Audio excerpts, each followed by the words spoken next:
Saya Inyoman Agus Rimbawa NPM 079 dari kelompok 4 mau bertanya kepada kelompok 7. Pertanyaannya adalah, jelaskan apa saja tahapan dalam pengambilan keputusan pembelian oleh seseorang konsumen. Perkenalkan, nama saya Nikade Indira Melenjani NPM 060 dari kelompok 7 akan menjawab pertanyaan dari Agus Arimbawo NPM 079. Pertanyaannya, sebutkan apa saja tahapan dalam pengambilan keputusan pembelian oleh seorang konsumen. Jawabannya, ada 5 tahapan dalam pengambilan keputusan pembelian oleh seorang konsumen, yaitu yang pertama, need recognition. Pengenalan kebutuhan adalah tahapan pertama seorang konsumen dalam mengambil keputusan. Itu mengenali masalah atau kebutuhannya. 2. Information search. Pada tahapan ini, konsumen akan mencari informasi sebanyak-banyaknya mengenai suatu produk yang akan memenuhi kebutuhannya. Yang ketiga, evaluation of alternative. Pada tahap ini, konsumen akan mengevaluasi informasi-informasi mengenai produk yang dibutuhkan yang telah diperolehnya dari berbagai sumber.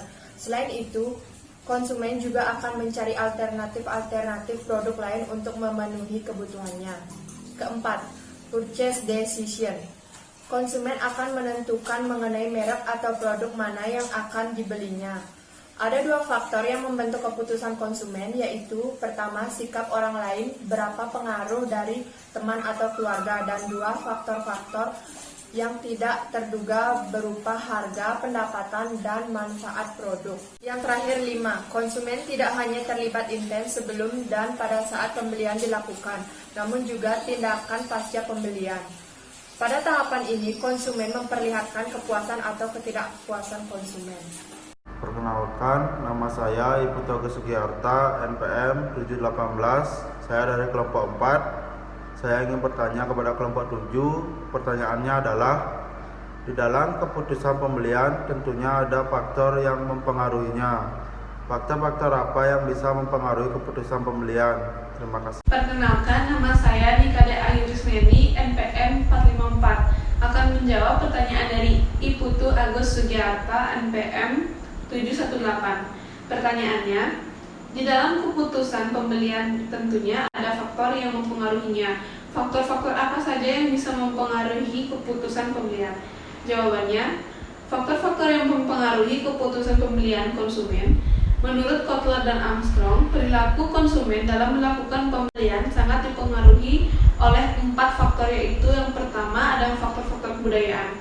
Faktor kebudayaan terdiri dari kebudayaan, subbudaya, dan kelas sosial. Yang kedua ada faktor-faktor sosial. Faktor-faktor sosial terdiri dari kelompok referensi, keluarga, dan peran dan status. Yang ketiga ada faktor pribadi. Secara personal, perilaku konsumen dipengaruhi oleh ciri-ciri kepribadian, termasuk usia dan daur hidupnya, pekerjaan, kondisi ekonomi, gaya hidup, kepribadian, dan konsep diri. 4. Ada faktor psikologis. Faktor-faktor psikologis terdiri dari motivasi, persepsi, proses belajar, dan kepercayaan dan sikap. Perkenalkan, nama saya Putu Ananda Seputra, NPM 076 dari kelompok 4. Saya ingin bertanya ke kelompok 7. Pertanyaannya adalah, apa saja bentuk-bentuk iklan online? Jelaskan. Sekian pertanyaan dari saya. Terima kasih. Perkenalkan, nama saya Ninyoman Triningsi, NPM 081. Saya akan menjawab pertanyaan dari Putu Ananda Saputra. Pertanyaannya, apa saja bentuk-bentuk iklan online? Jelaskan. Jawaban kami, iklan online terbagi dalam berbagai bentuk, diantaranya video advertising, sponsorship, direct advertising, self-service advertising, contextual advertising. Beberapa bentuk periklanan tersebut dapat dijelaskan sebagai berikut. Yang pertama ada video advertising, yaitu bentuk iklan yang ditargetkan pada konten video. Berbagai format tersedia, termasuk iklan dinamis yang bisa tampil sebelum, setelah, atau selama tayangnya konten video tertentu. Yang kedua ada sponsorship, yaitu bentuk bantuan dana, atau bisa juga dalam bentuk produk atau layanan sebagai ganti promosi terhadap suatu brand. Sponsorship online adalah strategi alternatif yang banyak digunakan dan dianggap lebih efektif daripada pemasangan iklan online. Yang ketiga ada direct advertising, yaitu di mana pemasang iklan dan pemilik media berhubungan langsung dan menandatangani kontrak untuk menampilkan iklan atau inisiatif promosi lainnya.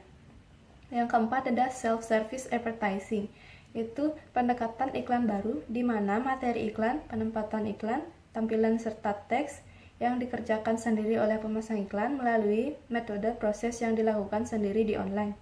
Yang kelima ada contextual advertising, yaitu iklan yang ditargetkan pada konten. Iklan tidak ditampilkan secara random, tetapi telah dipilih oleh sistem secara otomatis sesuai dengan konten yang relevan dengan iklan tersebut. Om Swastiastu, perkenalkan, nama saya Iputu Oko Sucipta, NPM 080. Saya ingin bertanya kepada kelompok 7. Pertanyaan saya adalah, berdasarkan tujuan yang akan diteliti, penelitian ini termasuk penelitian apa? Coba jelaskan. Ya, sekian pertanyaan dari saya. Terima kasih. Saya Niwayan Priyatiswandini, NPM 072 dari kelompok 7 akan menjawab pertanyaan dari Oka Sucipta, NPM 080 dari kelompok 4. Pertanyaannya, berdasarkan tujuan yang akan diteliti, penelitian ini termasuk penelitian apa? Jelaskan. Berdasarkan tujuan yang akan diteliti, maka penelitian ini termasuk penelitian kausal. Penelitian kausal menurut Sugiono adalah pengujian hubungan sebab akibat. Jadi di sini ada variabel independen yang mempengaruhi dan variabel dependen dipengaruhi. Tujuan utama dari riset kausal ini adalah untuk membuktikan hubungan sebab akibat guna menentukan apakah ada hubungan dan tingkat hubungan antara dua variabel atau lebih. Adapun variabel dalam penelitian ini adalah yang pertama, variabel bebas berupa iklan online dan citra merek, dan yang kedua, variabel terikat berupa keputusan pembelian online. Terima kasih. Siap. Perkenalkan, nama saya Putu Pramana Yoga akan bertanya, mengapa pertumbuhan e-commerce di Indonesia begitu pesat? Perkenalkan, nama saya Imade Yudit Praditya, NPM 481. Saya akan menjawab pertanyaan dari Putu Ari Pramana Yoga. Pertanyaannya, mengapa pertumbuhan e-commerce di Indonesia begitu pesat? Jawaban, pesatnya pertumbuhan e-commerce disebabkan oleh beberapa faktor. Salah satunya, faktor terbesarnya adalah pertumbuhan kelas menengah di Indonesia yang cukup besar, yakni sebesar 21% dari total populasi sebanyak 57,3 juta pada tahun 2019. Hal ini juga terlihat dengan meningkatnya jumlah pengeluaran masyarakat untuk belanja barang konsumen secara online sebesar 23% pada tahun 2018 dibanding dengan tahun 2017.